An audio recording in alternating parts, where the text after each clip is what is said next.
បាទមកទៀតហើយបាទជាមួយនឹងស៊េរីថ្មីបាទ SF 3000ម៉ាស៊ីនកម្រិតថវិកាអ្នកនរគ្នាអានេះក្រុម$50ទេបាទអ្នកលេងប្រភេទហ្គេមស៊េរីចាស់ classic អីបាទធំ Game Boy ហ្គេមអីបាទអាចយកនេះបាននេះស្អាតណាស់ឲ្យមើលរូបរាងវាបន្តិចសម្រាប់អូនក្មេងៗតូចឃើញនឹងតែស្រឡាញ់ហ្មងនេះហេ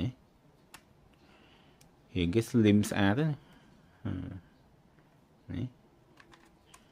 ខាងក្រោយរបស់វា speaker ឮខ្លាំងណាស់អ្នកនរគ្នាបាទរលោងស្អាតតែម្ដងអូខេអញ្ចឹងខ្ញុំប្រាប់ពីខាងក្រៅរបស់វាហ្នឹងហើយរបៀបប្រើខ្លះណាអញ្ចឹងនេះតាក់ទងជាមួយនឹងប៊ូតុងបាទប៊ូតុងឡើងសលេងថយសលេងនេះ Type C បាទ Type C នេះកន្លែងសាកថ្មបាទអ្នកនរគ្នានេះដោយកាសបាទដោយកាសអានេះដោយ mini HDMI share ទៅទទួលបានកន្លែងរុន micro SD card ប៊ូតុង power បាទក្រុមនេះអត់ទេអញ្ចឹងរបៀបប្រើវាងាយស្រួលអ្នកនរគ្នាអញ្ចឹងប៊ូតុង power យើងហូរ5 second មកបាទយើងចុចហូរ5 second មកយើងវាចេញហ៎បាទហូរ5 second ទៅវាចេញហ៎អញ្ចឹងឥឡូវយើងតម្លើងសលេងអូខេអូអញ្ចឹងតាក់ទងជាមួយហ្គេមវាមានច្រើនអ្នកនរគ្នាបាទនេះអញ្ចឹង all game វា20000ជាងហ្គេមបាទ all game អញ្ចឹងតាក់ទងមួយ platform វាមាននៅក្នុងច្រើនជាមួយខ្ញុំបង្ហាញឲ្យមើលបាទ Mami បាទហ្គេម Mami ហ្គេម PS1 បាទហ្គេមកសែតបាទនេះ Nintendo Switch ចាស់បាទ Game Boy Advance Boy Color មានក្នុងនឹងទាំងអស់បាទនេះ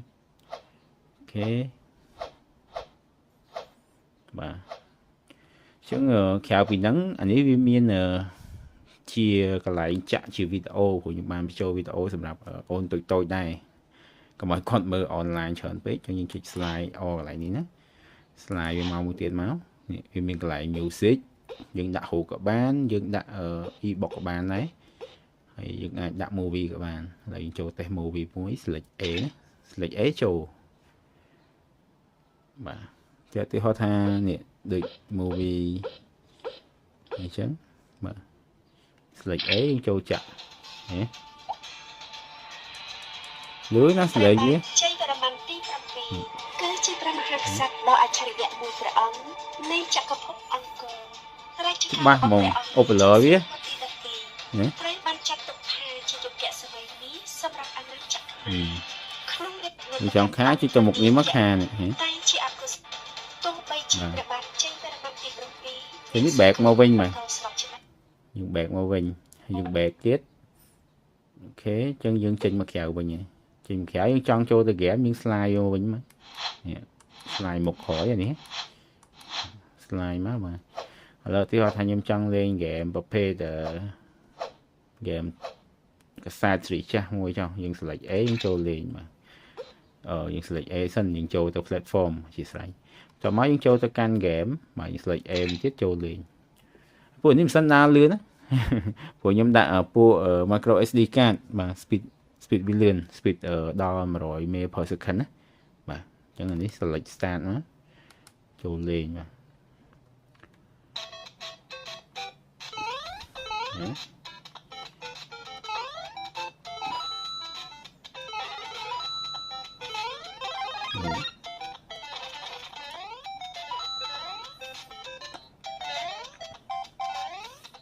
ំនាញខ្ញុំហ្នឹងបាទហ្គេមសេរីចាស់បាទ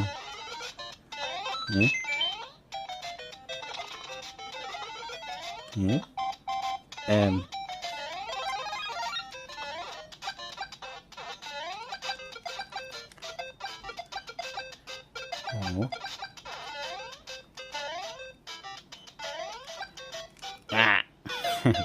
ចឹងយើងចង់ចេញហ្គេមស្រួលទេអ្នកនរចុច select មួយ start នេះពីរនេះតឹមគ្នាមកបាទចាំមកយើងយកពាក្យ quick select A បាទចឹងយើងចេញហ៎បាទចឹងយើងចង់ដូរ platform B ទៀតមកបាទ B អានេះយើងចូលប្រភេទ game ផ្សេងយើងរើសមកដូចឥឡូវខ្ញុំចង់លេង Game Boy Advance បាទយើងចូល Game Boy មកបាទមកកណោអ្នកនរគ្នានេះ lên tợ mà cả nó và tràn mền tên mền tịch game này màประเภท game ตู้ก็มีในเครื่องเฉินnày nhưng đã ao chẳng o và cảm thấy dùng chơi từ gameตู้ao ấy thì họ về game mami ní vậy nè nhé khi offline thớ miền ở version plus thế đấy vài mà đại lang super muối nè nè ấy chị bì cho ở tranh vĩnh chẳng sẽ tôi một khi offline thớ nhưng đã ao mà cái nó nè miền ở xử lý bullet tiết vài mà đại lang super nè thì mà được pi pon pi ní nên dùng lên trở nó game say cắt lấy ế cho liền và 100 viên tích anh ấy cái lỗ đất xá đó nè ngọt thế cái lỗ vía mình slay chứ nè cái lỗ đất mong hay anh ấy với thông việc buôn phèm này cái rong với thông chiên là SF bay pon mình tích speed viết cái lươn chiên mình tích này đã cạn slay ní start lên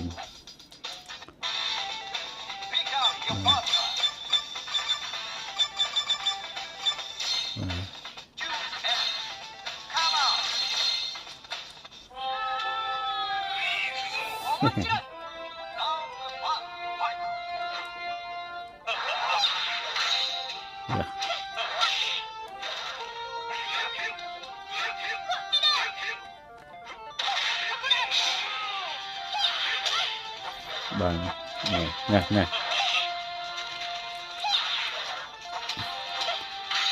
super nè ủa môi chân nó mình sẽ nào thế môi chân rồi thôi chỉ là tích lắm anh ấy bê tông ở phía câu xía trên kia mọi người miền của bạn đấy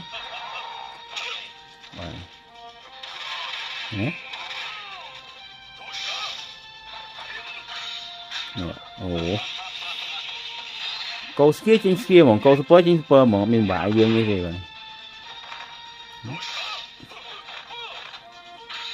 bụt trình vĩnh được kia này mà anh tụi bạn phở thế mà bởi dương tròn xéo của bạn này thì họ ta dương tròn xéo dương liên thầm năng dương tròn xéo túc dương xéo mà ngày khỏi dương châu ghẻ nó liên thầm năng mộng thì họ ở dương chỗ xài mà giờ bị lọt máu hả giờ bị lọt máu này đi châu ao mà hả cái đó lại đại nó lại dương xéo nó hả vì mình của bạn slot đây dương xéo á để nó dương xéo slot này chẳng chỗ tới là cây cao gì vậy kể lấy những bẹt với những quick những đồ platform tiết mà thì họ ta game một phê nè game Rambo dựng cho select so ế mà trổ lên chuyện đó chẳng nhà trong chấm này đôi chớn mà thầm game thì classic chả thế giờ mua đi tập hợp man ở trên này đôi chớn này mà ok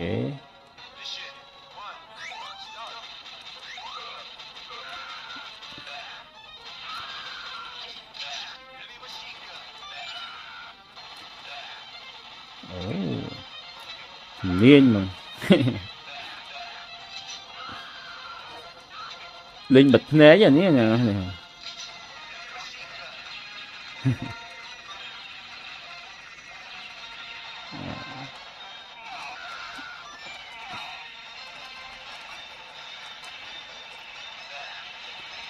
linh bịch né chứ